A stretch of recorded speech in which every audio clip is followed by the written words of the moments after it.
Let's take a look at organizational communication. We're all organizational beings. We go to work, attend college and church, do volunteer work, join social groups, shop at numerous stores, internalize thousands of commercials from large corporations, and participate in social media. Human beings are communicating, organizing creatures. We define ourselves largely through our various organizational memberships and communicative connections. As simple as this assertion is, it hides a rather complex reality. The organizations that define who we are and our relationships to them have become increasingly complicated. Indeed, as systems of communications, we largely take for granted organizations and their roles in our lives. One purpose is to provide you with a map to navigate the water we all swim in and figure out the complexities of organizational communication as a process. This map is important because in the last 30 years, the influence of organizations and corporations in our lives has increased considerably. Indeed, some have argued that corporations in particular have become far more influential than government. With the advent of neoliberalism and an organizational form called post-Fordism, corporations significantly expanded their spheres of influence such that work and consumption increasingly define people's lives.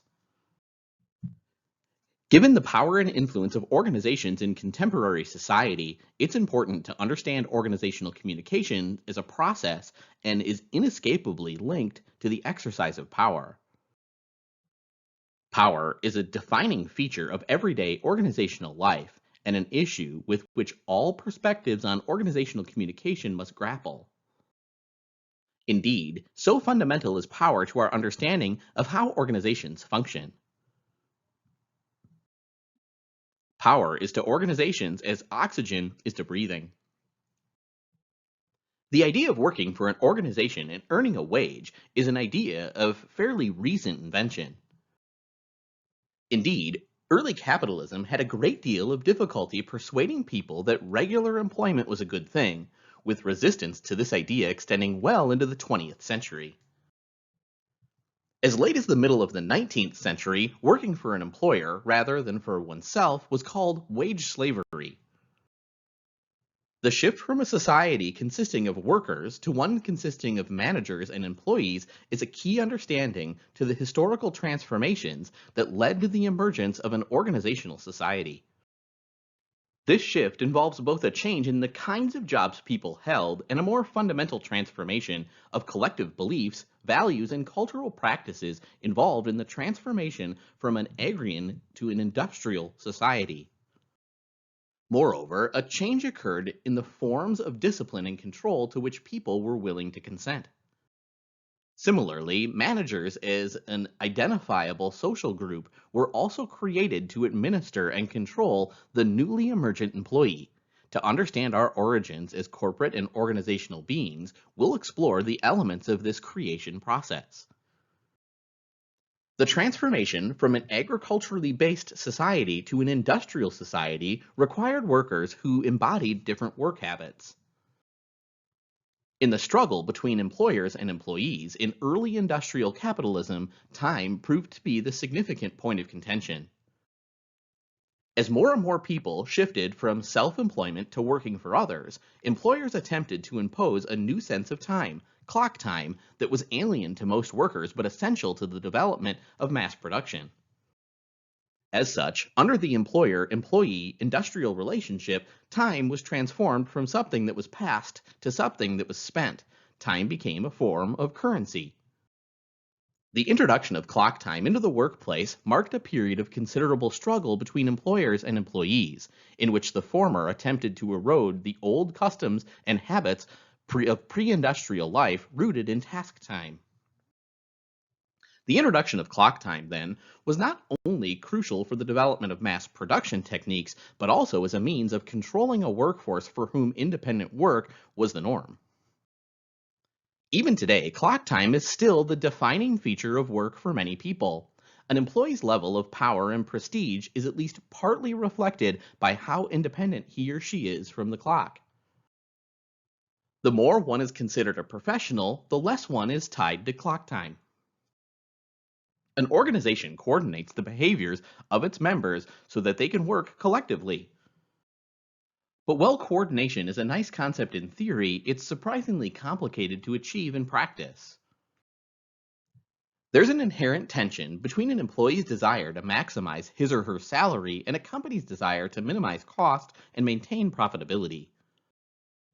The proliferation of companies that outsource many of their manufacturing jobs to other countries that provide cheaper labor is a testament to this fact. Most workers would prefer job stability and be able to rely on a consistent paycheck, but this stability goes against the trend over the last 30 years. Thus, job instability has become the order of the day for millions of workers. Of course, not all of these tensions exist in simple opposition to each other. Our point here is that these tensions have to be resolved in some way, and that generally speaking, they're resolved in ways that are consistent with organizational rather than individual goals. However, organization members do not passively accept these various effects to control their behavior. These forms of resistance run the gamut from striking, sit-ins, and sabotage to more creative acts of resistance. Corporate efforts to engineer organizational culture and instill certain values in employees are sometimes hijacked by employees for their own ends, rejecting the values communicated by management. Thus, it's important to think about power as a dynamic process of struggle that rests on a complex relationship between control and resistance.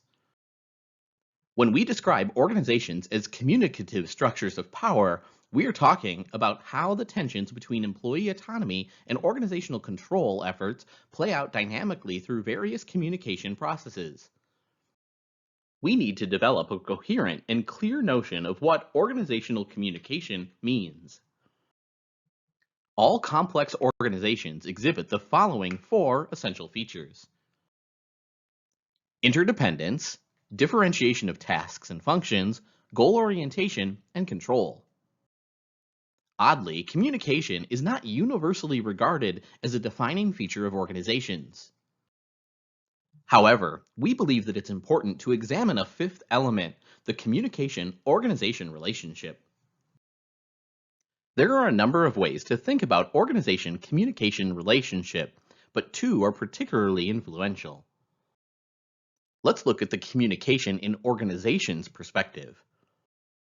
This perspective views organizations as relatively stable, physical structures within which communication occurs. In this sense, organizations are containers for communication processes.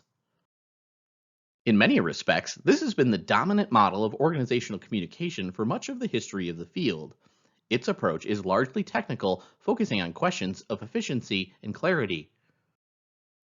This perspective on organization-communication relationship has its place, especially if one is primarily interested in questions of clarity and accuracy, but also has serious limitations. First, by treating communications simply as information transmission processes within an established structure, it tends to downplay the significance of communication. Communication becomes one variable among many. Second, it overlooks the complexity of the communication process. The reality is that communication is not just a means of transferring information. Rather, it's the process through which we create meaning. Third, we have a sense of who we are, our connections to others, and our place in the world because we're communicating beings.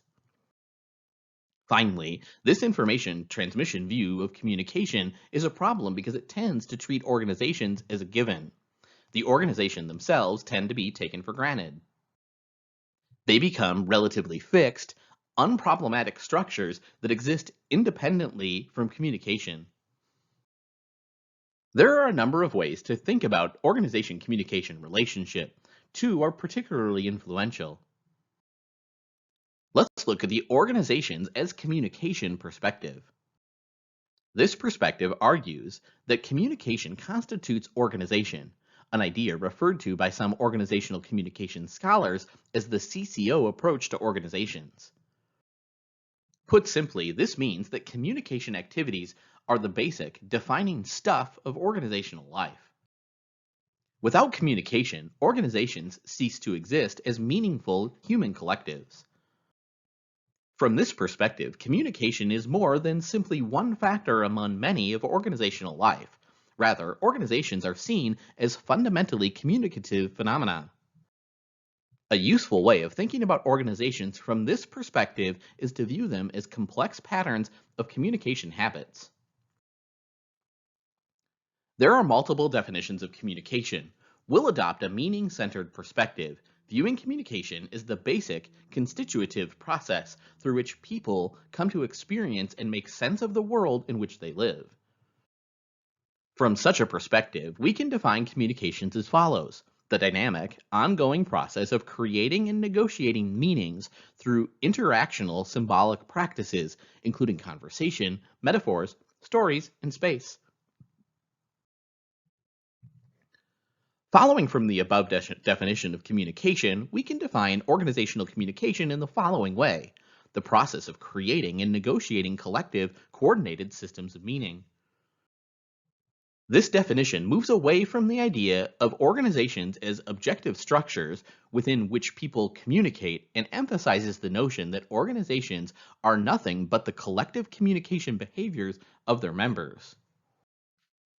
These collective communication behaviors do not just occur, but are rather coordinated in particular ways.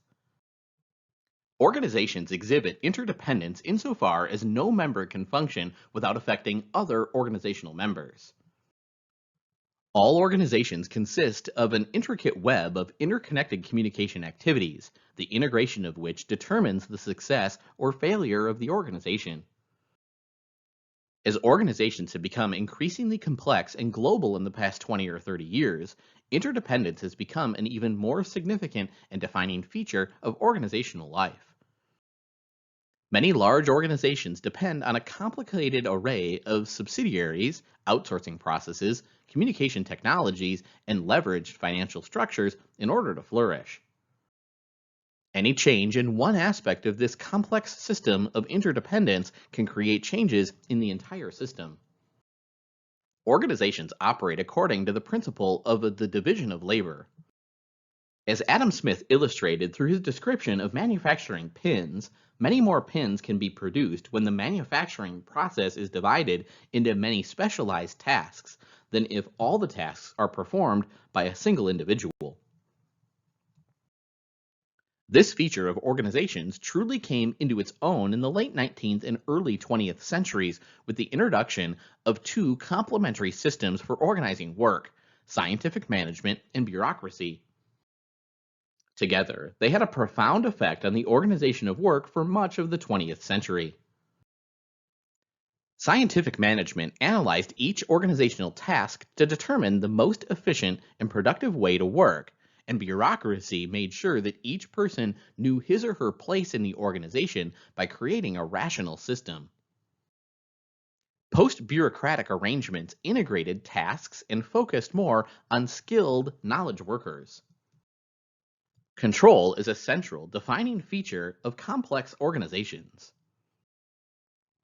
The goals and interests of employees and the larger organization frequently conflict, and so various forms of control are necessary to achieve coordinated, goal-oriented behavior. Organizational control is not, by definition, problematic. However, it can often have negative consequences for employees. The simplest way to control employees is to direct them in explicit ways and then monitor their behavior to make sure they're performing adequately. Many organizations function through superior-subordinate relations, where the former has the authority to coerce the latter into working in specific ways. Since the beginning of the Industrial Revolution, supervisors have been employed to make sure that workers diligently perform their tasks rather than taking long breaks or talking to coworkers. As the name suggests, technological control involves the implementation of various forms of organizational technology to control worker productivity. Bureaucratic control has been a feature of organizations since the early 20th century, and despite the recent shift to post-bureaucratic structures, it's still common in many organizations. As a response to the failure of bureaucratic control and the increasing resistance, ideological control refers to corporate development of a system of values, beliefs, and meanings with which employees are expected to identify strongly. Biocratic control shifts the focus away from such conformity, instead attempting to capture the diversity of the workforce. Given the centrality of the ideals of power and control in this course, it's important to keep several issues in mind. First, many organizations use multiple forms of control at the same time. Second, these forms of control operate with decreasing levels of direct coercion and increasing levels of participation by employees. In other words, control occurs via active consent. Third, each form of control tends to develop in response to the failure of earlier forms of control to adequately deal with employee autonomy and resistance. We can view each new form of control as building on earlier forms. Finally, sophisticated forms of control require a sophisticated understanding of communication.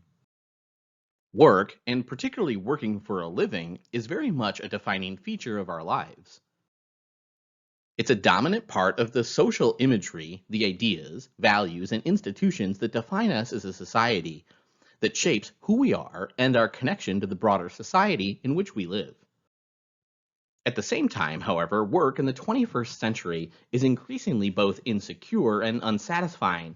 As much of our work defines who we are, however, many of us are unhappy with our jobs.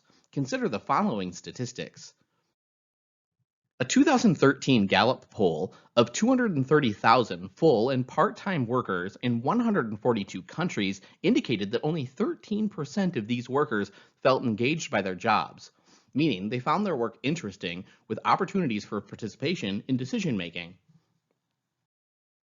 A 2015 Gallup survey indicated that only 32% of U.S. workers felt engaged by their jobs. A 2018 Gallup survey reports that while 69% of Germans report being satisfied with their jobs, only 15% feel engaged by their work. A 2018 Gallup report states that engaged and talented workers with at least 10 years of tenure at one company constitute only 5% of the workforce. We are faced then with an interesting contradiction. Most of us are heavily invested and defined by our work, but a majority of us are dissatisfied with the work that we do. We often experience it as alienating, meaningless, and increasingly over the last 20 years, insecure and in flux. In addition, few people are staying on the job for a long time. Work is therefore a taken for granted aspect of modern society, and yet it's a condition that many of us struggle with and against. It's important then that we think carefully about our relationship to work. So many workers today face a basic contradiction. On the one hand, work in the gig economy is by definition insecure, and on the other hand, we want work to be meaningful, satisfying, and provide us with a strong sense of identity. Just as organizations are communicatively constructed, so is work.